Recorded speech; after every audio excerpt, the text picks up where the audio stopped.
Breaking news, isang mataas na pinuno ng Iran at nagsilbi bilang National Defense Council at nirerepresenta nito ang Supreme Leader ng Iran na si Ayatollah Ali Khamenei ay naharap sa mga matitinding pag-atake ng mga sibilyan sa Iran.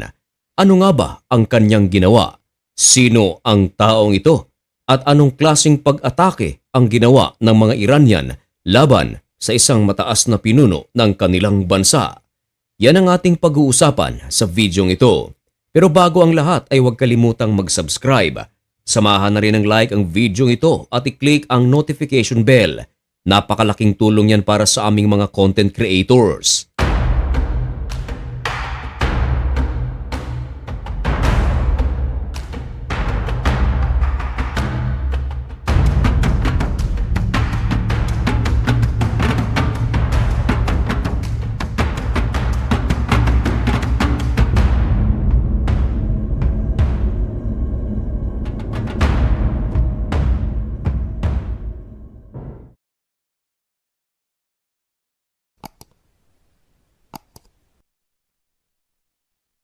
Maligayang pagbabalik mga kaibigan. Kumusta kayong lahat?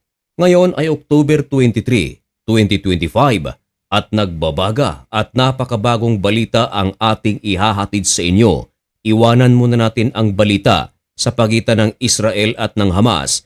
Dako muna tayo sa balitang Iran. Tama ang inyong narinig sa ating intro.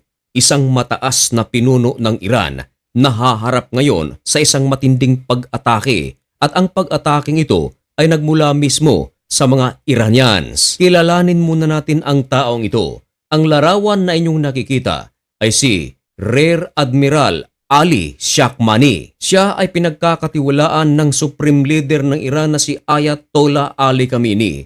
Siya ay nagsisilbi bilang National Security Council. Siya ay nagpapatupad ng isa sa mga pinakamatinding rule sa loob ng Iran. At ang saklaw nito ay ang mga kababaihan sapagat marami silang hinuhuli, maraming kinukulong, meron pang ang mga nasasaktan at ang pinakamaluba, may mga napaslang pa dahil sa rule na ito. At ang rule na ito ay ang rule of hijab. Maraming mga kababaihan sa bansang Iran ang nagsasagawa ng kilos protesta dahil sa rule na ito. Marami sa kanila ay gustong makawala mula sa isang napakatinding rule at ito mga kaibigan ay pinamumunuan ni Ayatollah Ali Khamenei. Inuutos naman sa kanyang mga lider upang ito ay ipatupad. At kung sino man ang hindi sumunod sa rule na ito ay mahaharap sa isang consequence. Kung hindi ka huhulihin ay makukulong ka. Meron pang ang naulat mga kaibigan na talagang may napaslang dahil sa pagsuway sa rule of hijab. Ngayon, marami sa mga Iranian ngayon ang galit na galit sa nasabing leader ng Iran dahil ayon sa kanila, isa itong hypocrisy. Bakit? Sapagkat siya na nagpapatupad sa rule of hijab pero ang kanyang anak nito lang nagdaang araw ay ikinasal. Ano namang meron sa pagkakasal? Napakalaking issue kasi mga kaibigan sapagkat ang kanyang anak ay ikinasal hindi nagsuot ng hijab. Hindi lang ang kanyang anak, kundi maging ang kanyang asawa ay hindi nagsuot ng naturang hijab. Makikita sa larawang ito ang suot ng anak ng naturang leader na ikinakasal. Tila western style ito. Kita ang dibdib, walang suot na hijab. Maging ang kanyang asawa, yung nakasuot ng purple. Ganon din ang kanyang estilo. Napaka-stricto ni Shahmani kung ang bagay na ito ang pag-uusapan. Nagsasagawa ito ng mga public preaching at hindi nito nakakalimutang banggitin ang rule na ito. Lagi nitong pinapaalala sa publiko ang modest dressing para sa mga babae. Pero isang napakalaking pambabatikos ang ginawa ng maraming mga Iranian sapagat mismo sa loob ni Shahmani ay hindi nito pinapatupad ang rule of hijab.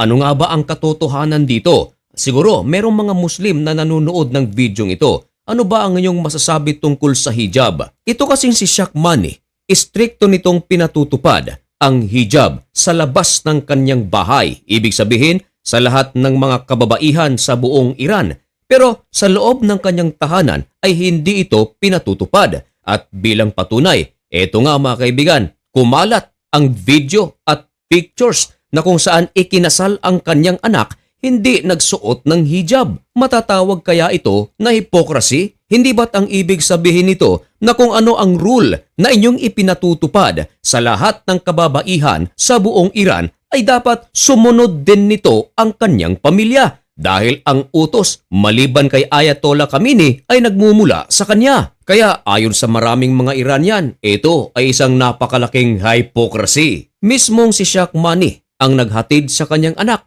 naglakad sa aisle at suot ang kasuotang ito. At hindi ito normal na nangyayari sa loob ng Iran. At kung ako naman ang tatanungin mga kaibigan, ito ang aking masasabi. Maaaring mali ako, maaaring tama. Wala namang problema sa isinuot ng anak ni Shahmani. Kung karapatan ang pag-uusapan ay may karapatan itong pumili kung ano ang kanyang isusuot. Kaya lang ang malaking problema kung ano ang estilo ng pagkasal sa anak ni Shahmani at kung ano ang estilo ng kanyang isinuot. Hindi kasi ito allowed sa lahat ng mga babae na nasa Iran.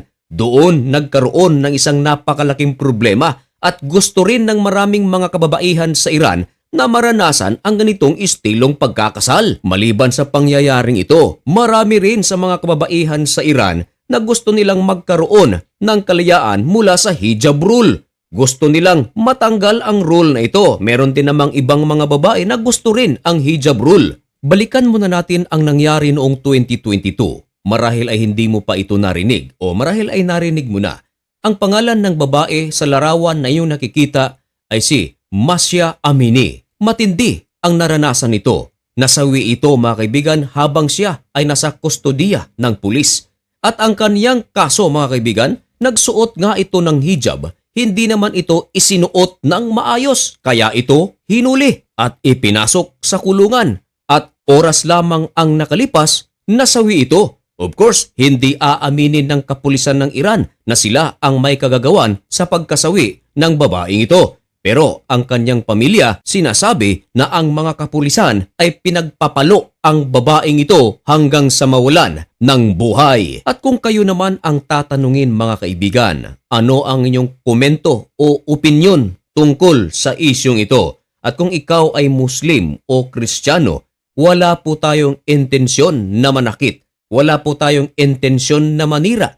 Tayo ay naghahatid lamang ng balita. At ang ating mga balita, mga kaibigan, ay hindi tayo nagbabalita ng walang mga sources. Isa sa ating mga pruweba ay itong ibinalita ng NDTV World. At isa lang yan sapagat napakaraming mga ebidensya na pwede nating ilabas. At mga kaibigan, hanggang dito na lamang muna ang videong ito. May God bless you and thank you so much for watching. Goodbye!